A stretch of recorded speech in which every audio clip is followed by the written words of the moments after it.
answers to no one. You might pull that boy's arm off. He had a spare. Welcome to Classes of Cinematics. On this episode, we take a look at Action Jackson. Released in 1988, this updated take on the Blaxploitation action film, directed by Craig R. Baxley, took the 80s by storm with its adrenaline-pumping story and stellar cast. Join us as we delve into the life of Jericho Action Jackson, a Detroit police sergeant who finds himself embroiled in a deadly battle against crime lord Patrice Dellaplane. With heart-stopping stunts and explosive confrontations, Action Jackson keeps you on the edge of your seat from start to finish. With an ensemble cast that includes Carl Weathers, Craig T. Nelson, Vanity, Sharon Stone, and Bill Duke, this action-packed roller coaster pulls no punches. Action Jackson made its mark at the box office, grossing an impressive $20 million from a $7 million budget. It will go on to do even more in video sales and rentals. In this episode, Monk and Bobby Blockbuster explore the legacy of this classic. How do you like your ribs? Hey folks, man, this is Monk, and we are back with another episode of Class of Cinematics. I'm joined as always my co-host. We got Bobby Blockbuster. Yo, yo, yo. Yeah, man, today we got a crazy one right here. We got Action Jackson, man, from 1988, man. This is a crazy film, man. This is one of them films that I think is actually bad, but I love it. Like it gives me what I come to the movies for. It's giving me action, and it's and even the stuff that's not action, those parts are done in a way where I'm laughing my ass off as I'm watching this. The exchanges, the silly plot lines, the one-liners, man. Yo, Carl Weathers got some zingers in this movie, man. Like one of my things that I think about is like I think his career should have been bigger, man. Post Rocky, man, he had the charisma to he should have been the Jim Brown of this era, man. Like it's crazy. If given the right opportunity, could have been. But I think his stuff stalled out, and then we get guys like Wesley Snipes that pop up later. I think Mario Van Peebles, Michael Jai White, all of this was Weathers worthy. Yeah. All the stuff that they did was Weathers worthy. So let's get to the story of this, man. So I think the synopsis doesn't do justice, but this film opens up with murder, man. So we find out Patrice Dellaplane is this cricket business guy, and apparently it's like he's killing off all of his associates. Maybe they know too much about the dirt he's doing, or their rivals, but I forgot why. Or they know too little, or he possibly had dealings with one of their women's. I mean, he kills everybody just for waking up and breathing. So that's the underlying plot. He's killing everybody, and then Action kind of gets linked up and put on a trail of this. Things go in a certain way where he gets circle back around to Dellaplane because they have a prior engagement. He roughed up Dellaplane's son during an arrest, as the synopsis says, and basically almost tore his arm out the socket. But he also he says, and I quote, "It's all right because he has a spare." The one-liners in this are great. So essentially that's the more expanded version of the story. So throughout that, we find out Dellaplane's corruption. His wife, you would think she was in on it in the beginning. Like she comes across like the kind of wife that's like, I don't care as long as we get money. She feels like more like a Ivanka Trump. Yeah. You know what I'm saying? Yeah. But you realize that she actually does have a heart, and she noticed him doing the dirt, and she starts working with Action, and then gets found out. Dellaplane kills her. Then it goes from there, man. Basically, after that, Action Jackson's trying to clear his name because Dellaplane frames him and take Dellaplane down. Well, first and foremost, I would like to applaud you on you describing the story, because the most confusing thing about this movie is the story, because it starts where it ends we're in the middle, and somewhere in between all that we get it's all over the place. It's all over the place. It is not the strong suit of this film.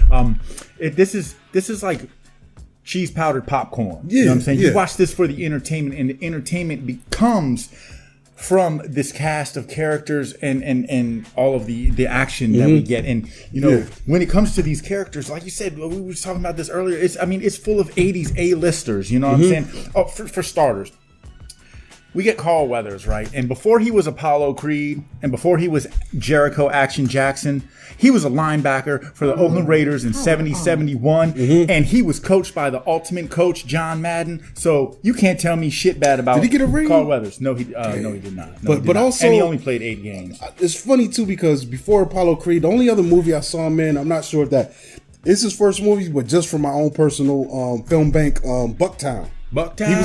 He was a goon in Bucktown, and I was like, "Yo, this is We're gonna crazy. have to bring that up too, because those that follow the show, that is the second Bucktown reference we've made in the past couple months. Bucktown is a good movie. It is man. a good movie. It is a good but movie. Here's the thing too about this film, like the critics dug on it, but here's the thing: it's the film. It's just as good as anything else that was around at that time, action wise. Like what was all wanting? But that's it's an action movie. That's what I'm saying. And so, speaking of the action, and you know what? We're at the end of this, when y'all watch it, just do a count of how many times we say action in this. I bet you we're going to crank over 100 because it's hard to talk about this without saying that. But he lives up to his name. I mean, there is a part where my man hawks down a cab, jumps on the roof, all in police edition loafers, might add. Then he is able to dodge bullets. Okay. Do a somersault off of the car and then convince the goon not to shoot him the easy way because he'd be a chicken. Then drive the car through me. Come on, be a man. And then he does a front flip over the car to then make the car crash. I mean, this dude is like better than Batman. Yo, he's fucking Batman. Yeah, he's awesome, man. But also, I do want to point out his on the poster. It even says like his character makeup is crazy, man. Like it doesn't like 00. So yeah, the cover does look like 00, which I think was a mistake. It's not my favorite action movie poster, but his name is Jericho Jackson. His nickname is Action. He lives in Detroit. He's a cop, but he has a Harvard law degree. What's his hobby? Fighting crime. And he's a track star though.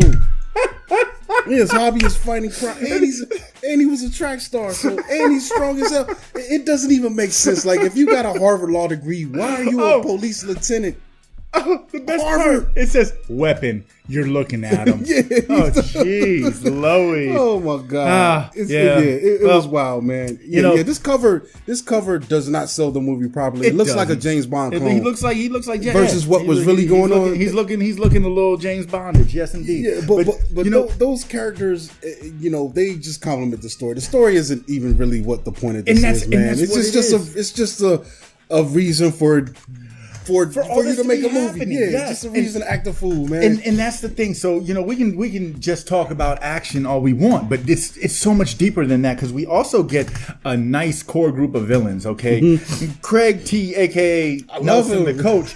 He's a good villain. He's very unlikable. He kills people for no rhyme or reason. I mean, what more do you need from a psychopath? And also, as a person who grew up watching Coach every episode of that, I love his big dumb assistant coach, like the big dude. But to see Craig T. Nelson as a bad guy in a movie throwing roundhouse kicks. I mean, he's an ultimate ninja. One thing that you needed to have on your resume to make it in an 80s action film is you had to be a part-time ninja. Yeah. If you were not, you are not making You had to have the training scene. The so how many of these movies have we seen where the bad guy does have a training scene and either the bad guy gets beat up by the guy he's training, but not Craig T. He whoops that trainer's ass, dude. Yeah, that guy looks like one of the dudes from Best of the Best. Yes, he did. Which don't make no sense, man. How this guy's teaching you the martial arts, but and he did it all in like a cardigan. Like it's But you were whooping his ass, man. Yes, but it's so over the top and ridiculous. I love it, man. And then we get these small like pocket villains. Like we get this this ninja SWAT team that we get at the beginning of the film. They're the ones who jump through the high-rise window and execute precisely. And then we also see them when they do their damage on the boat, when they kill the guy on the boat, which we don't really know why. They never really tell us. But I know that the one guy flicked the butterfly knife out and stood as far as me to you and was able to throw it as hard as he could to get it to stick into his chest. And instead of just blowing up the guy, they blow up the whole boat. Bro. Well, I mean, they didn't just light a bomb. They handcuffed a suitcase to my man's wrist that had a bomb in the suitcase, bro. You see what I'm saying? Yeah, Villain. that's crazy. That's dude. villainy at its finest hour, dog. But and once we get that's my man from the martial arts instructor. Guess who that was, dude? I think that was my man. That's not Lo Pang. It's not Lo. Is he one of the elements? I think he's one of the smaller guys, dude. But he was in big trouble in Little China though. That the guy that Dellaplane beat up. Okay, so yeah, it's nutty, well, man. As long as he won Lo Pang or one of the elements, that's why he got his ass whooped. But then once we get past that, dude, we get Vanity and Sharon Stone. You know, both in their prime. So where this film does fall short in the story, it doesn't fall short in the eye candy. So we get that going, which awesome action films do have awesome eye candy for both genres. I mean, both male and female. I mean, Carl Weathers is running around oiled up and shirtless too for those that like that kind of stuff as well. So we got that going on. But then we get Bill Duke, and dude, Bill Duke, doesn't matter how big or small his role is, he leans in 100%. He is a 100%er. I wonder why they never gave him like a lead role. Like why nobody ever duked it out? I don't know. Maybe that's just not what he was going for, man. Because also, I think at the time, shortly after this, he would start directing stuff as well, and just being that smaller bit part actor. So okay, well, I don't know. As long as he's still movie related, he has a lot of behind the he has a lot of behind the camera credits, though. A lot of people aren't aware of. Because I don't want him to be like a part-time actor, full-time tax agent. As long as he's still but he's great in this because see, man, this movie. I don't understand why I didn't get, because it has all the tropes of the movies that were popular at this time. Like this, like I said, we were talking earlier, this would fit perfectly in a Die Hard world. Yes. It has the same tone, the acting, the character. It has the same Asian guy. Yes. It's like, the only thing is the plot isn't as clean as that, and I don't think Craig T is as good as Jeremy Irons was. Absolutely not. Was that Jeremy Irons? Correct? Or maybe I believe so. But either which way, the villainy was a little more revved up. I mean, these were fine-tuned villain executing machines in Die Hard. They were ready. I mean, you got to be a certain kind of villain to fuck up Christmas. Alan Rickman, my bad. It was Alan Rickman that played Gruber. Yeah. So but it has its charms and it has its fun, man. Though the moment to moment stuff is entertaining. All the characters work is really great, man. Like the people that are playing these people, like you said, Stone and all them, and then even his two police guys that are on those two guys, the patrolmen. They're funny. Like, that's what I'm saying. And then, how could you hate this movie? And then I mean, everybody that are getting these little like minute little roles. Like you even have Sonny Landham, who was Billy in Predator. So, and that's the thing. To bring it full circle when we talk about this story, dude, the idea of this was thought up by Carl Weathers on the set of Predator, and that's why he was able to get so many people that were involved in that film in this. And also, I want to point out too, just for a little bit of trivia, this is a Joel Silver Productions. Joel Silver was one of these guys in the Jericho era. He still does films today, but most of these action films in this era that we remember, Commando, Predator, even this, and that's why we see some of the same people popping up across, this wide range of these films, and even then, like going into the late 90s and the 2000s, man, Joel Silver was doing stuff with DMX, Seagal. So a lot of those were films that he was making, man. So it's just a tradition of action movies, man. And that's what this is, man. This isn't high art or nothing. It's not going to get no awards. This is a video rental that you'll have fun watching with your family. And I remember seeing this movie for the first time with my cousin. He had this thing on recorded, and we watched it a couple times, and then we would just be laughing because it was fun to us, man. That's all we would want. Serious, God, this ain't Oscar bait. No, and the way that they built this movie world of Detroit like Gotham City, dog. It's like you got Carl Weathers as Batman, and then you damn these villains. But dude, I love listening to him talk. Okay, because like the only language they speak in this land of Detroit is one-liner. That's it. Everybody's popping off one-liners. My man's getting them off though, man. I need to do like a sizzle reel of just all of his lines because he was cooking, man. It's not just Carl. Like my favorite is Miguel Nunez, yo. Yeah. He tells tells him, he was like, "Don't bogart me, Lightfoot. You keep dissing me, I'm a tap dance on your lips." He was like the most unintimidating gangster of all, man. Yes. And it's one of those silly movies where, like, my man, there's one part where he's going he visits one of Dellaplane's guys, and this guy's funny, man. Who's that guy that's playing him? He's great. I remember that guy from a bunch of the movies back in the day. The guy that's in the hotel, the crazy one, the one that's like, oh, they couldn't even get me. Oh, that's what's my man? Oh, that's Robert Davey. He's so good, dude. He's in good. These type of films, man. Yes. And it's so funny. He goes to see him, and then he's coming out the building, and then the killer is coming into the building dressed up like the UPS man. Right. What can Brown do for you? And then there's the moment where Action Jackson looks at him for a second. It's like, then he's like, whatever. And I'm like, dude, that's the guy. But then my man can't just kill him. He has to be like, no COD. Which, you know, and then I'm looking at the IMDb trivia, right? Bro, they have to explain, for those of us that don't know, COD means one of two things: cash on delivery or cause of death. And he doesn't give him either one of those options. Oh my God. It's cash and delivery, man. But yeah, like, I don't understand it, man. So speaking on the characters, also I think Vanity does a great job here. She does. She's going against type, because I think before this we get her in, I don't know how many movies she did in this era, but I know she did 2. Last Dragon.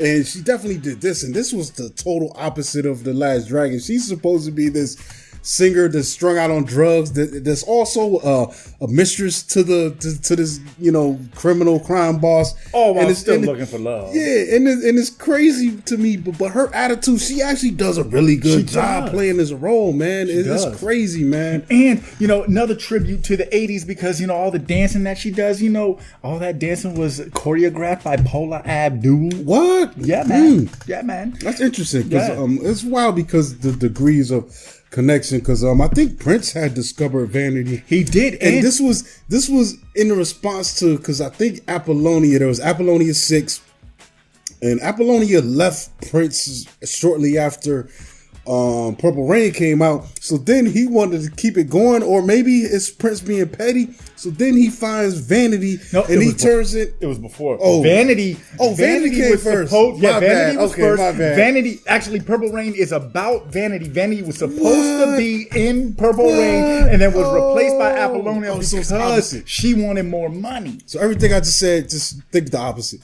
So it was Vanity 6 first, and then oh man, Prince is petty, bro. Yeah. That's crazy. Yeah.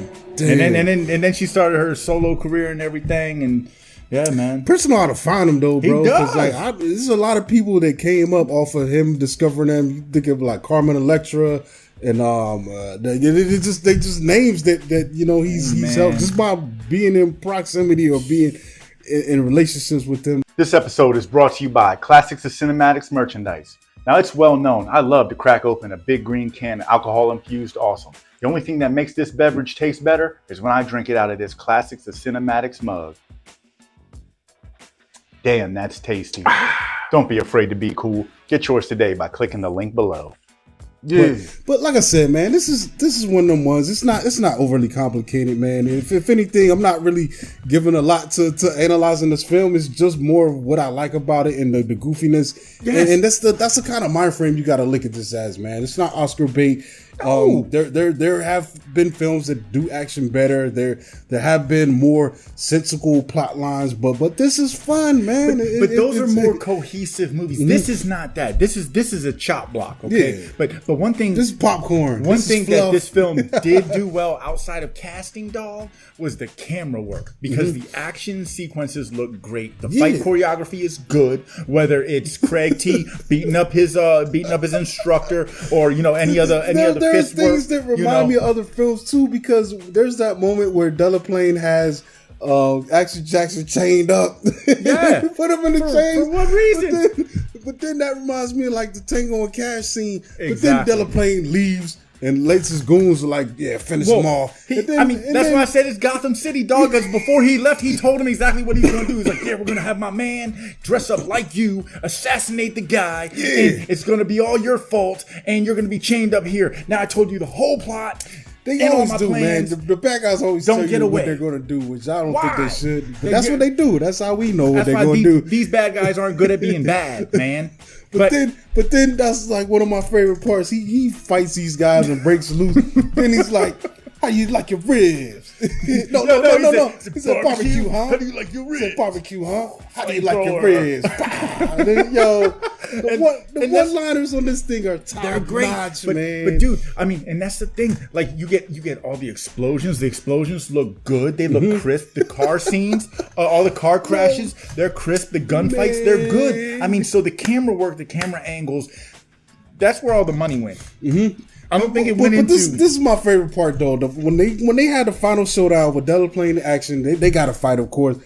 And in real life, man, it's probably over. Carl Weathers throws Craig T in the chokehold and it's over. But in this thing, man, they going toe to toe. My man Craig T hit action with like 3 roundhouses, perfect, like Van Damme level roundhouses. And I'm like, this is crazy. Hair is flying.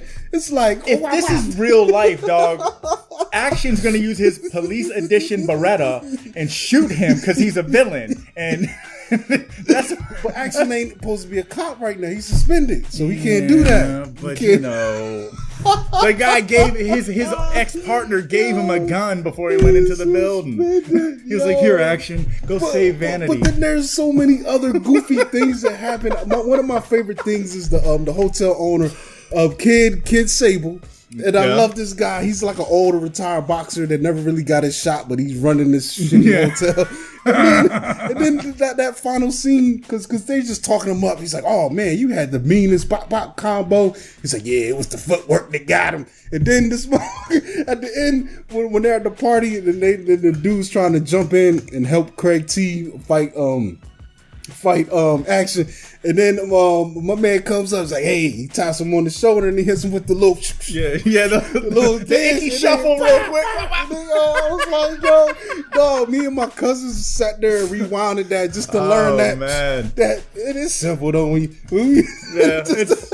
little 1 2 it has 1 those 2 moments, but then also when because I love that character because he's in the hotel and I think Sydney disappears. He's like, "I don't know, she didn't come past me." And then he goes and tracks her down goes to the pool hall. And then he fights like 3 dudes and she comes in and pretend to be his sister. Yeah. And he's like starts spazzing out and she's like, "Oh, he's got a plate in his head." And then because they're going to the hotel looking. They say, why are you looking That's for when Papa he Doc? meets Papa Doc. Why'd you looking for Papa Doc?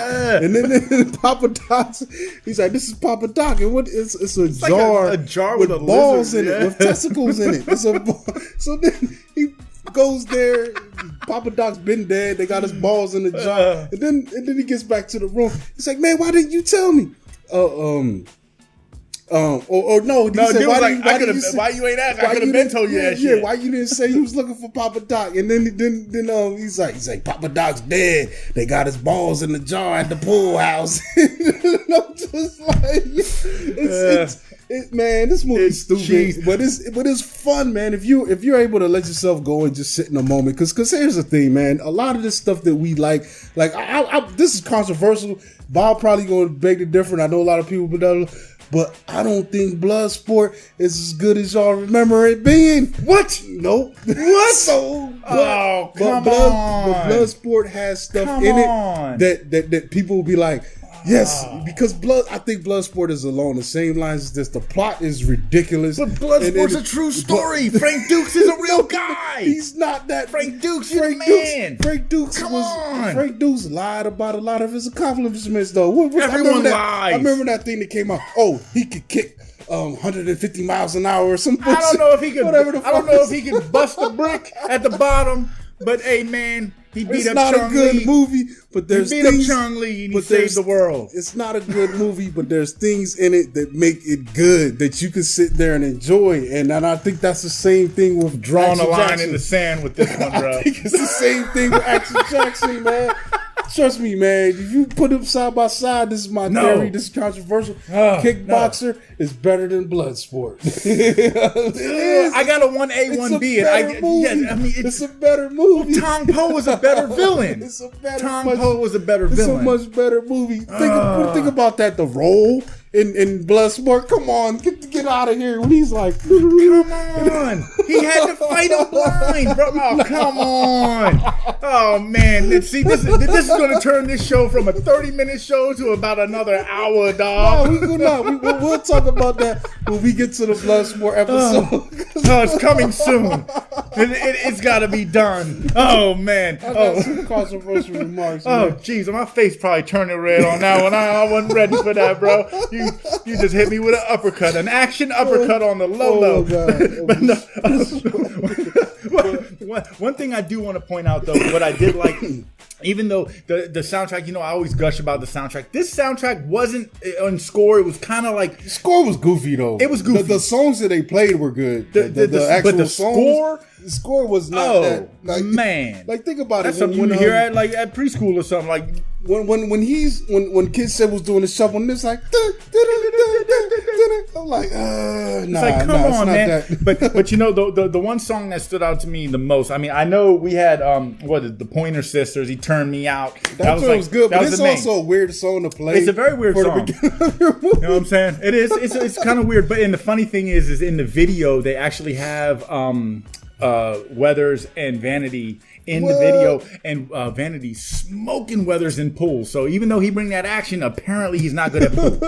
So there's that. I didn't make this shit up. It's on the video. Check it out yourself. But the one song that stood out to me is they did have Junior Walker's Shotgun, and that's the same song that Paul Shelton listened to when he crashed the Mustang in Misery before he got his ankle slapped off, or his foot slapped off his ankle by Kathy Bates. So that's why that all, that I was like, yeah, I want that. One last thing, I think, before we get out of here, I can't remember, was that last year or the year before where Awesome Con, I think it might have been the year before, when I went to Awesome Con and actually got him to sign the copy of Action Jackson on Carl Weathers. So yes, I gave you my guy. I pulled my copy off the shelf. You were like, I need something for him to sign. so I got a couple seconds with him, man. Interestingly enough, man, because this is Mandalorian's popping, and I think this was the first Awesome Con after the pandemic. So it's interesting. They were doing photo ops, but they had like this weird divider. It was like a piece of cardboard down the middle, and you had to stand on one side, and the person had to stand on the other side. Oh, wow. And it was weird. It was, everybody was still scared of the virus, so you had to be masked up and all that. But as he's signing the thing, I'm talking to him a little bit, and he's like, yeah, I've been watching Magnum P.I., man. That was a dope episode you had on there. You came in. He's like, oh, you saw that? I was like, yeah, man. And then I was like, it's like, man, I love this movie, man. I think they should do a remake. And then he told me, he's like, yeah, man, we have been in talks. So I don't know, man. Like I think this will be a perfect movie to remake, because this is one where you could only make it better. Like there's not this high bar that you have to clear with it. You just gotta deliver the action. Just lean into the fun. I would like them to lean into the fun of a plot this yes. doofy and stupid. Like let's just go. Like I think why most modern movies suck now, especially in the action realm, is they take themselves too damn seriously. Like even this is where you got to take a page out of the Fast and Furious book. Like they don't take themselves seriously. Yeah. These motherfuckers are shooting cars into space. This has the closest thing I've seen recently that has this type of energy was maybe Plane. With Gerard Butler and my man Luke Cage, and it's just goofy. They're not taking it seriously. It's a silly plot, and it's just like, yo, it's all about delivering us thrills and fun, man. We don't need all this crazy realism or this I like Extraction, but imagine if Extraction kind of leaned in and took itself a little less seriously. Made it more fun. And that's why I feel like Lethal Weapon was so successful, because even though it was serious, I mean, you had these two completely different cops dynamically. I mean, and there was a lot of comedic value that was brought to the table. And the thing with this film as well is when they made this one, they had all intentions of dropping a second and third film, that those just never got made because this one did not do well box office wise or overall. I'll probably blame the marketing a little bit too, man. And well, the poster says it all. I mean, they mislead. And it looked like a James Bond, James Bond film. Man. Yeah, it's like it definitely doesn't that's not what this was. if they would have leaned more into the fun element, then I think it's cool. But you know, the thing that I do really enjoy about this film is it's all the way 80s. This is a time capsule, a blast from the past. Those that were there, you can see it when you watch this, from the look, the feel, the lingo, and you know, this action cop trope that was going on at that time. I mean, we had RoboCop in '87. We had Die Hard. What was it? Die Hard. Die Hard in '88. Lethal Weapon in '87. I mean, and amongst others. Man, I mean, Kindergarten Cop. Kindergarten Cop. I mean, dude. And then there was plenty other ones that were all like, you know, this was back at a time when, you know, the cop action hero trope was in full force. It was in full force, but also it was being done to death, man. It was being done to death. I think this one should have worked because honestly, this is like our first real like black cop kind of doing the, you know what I'm saying? Like, I mean, except for what we got. But honestly, man, you think about Jim Brown and them, they weren't never playing cops. They were like just street guys. And all the other films, they were folks bucking the system. You know what I'm saying? And in this, I feel like, you know, that's where this one just kind of missed the mark, because if they would have just made this character a little more serious, or just all the way leaned into the crazy, if they you know, they're kind of like they leaned into the crazy, man. Like I think that's why it works for me. I just think they just bungled the marketing or whatever. I don't know, man. Or maybe they took too long. Because think about more cohesive think story about it though. Like what was before this? When did Rocky IV come out? Was it after or 85? So you got 3 years prior. Rocky IV comes out. 3 years of Creed, and then so yeah, man. Maybe just timing, man. Because he should have been, like I said, man. This guy should have been the guy. But you know what? Not for nothing, timing is everything. Predator 87, so his name is still hot. His name is still hot, and that's why timing was everything. That's why this film dropped, and that's why, you know, those of us that were around to see it when it came out, or around the time when it came out, we have a genuine love for this film.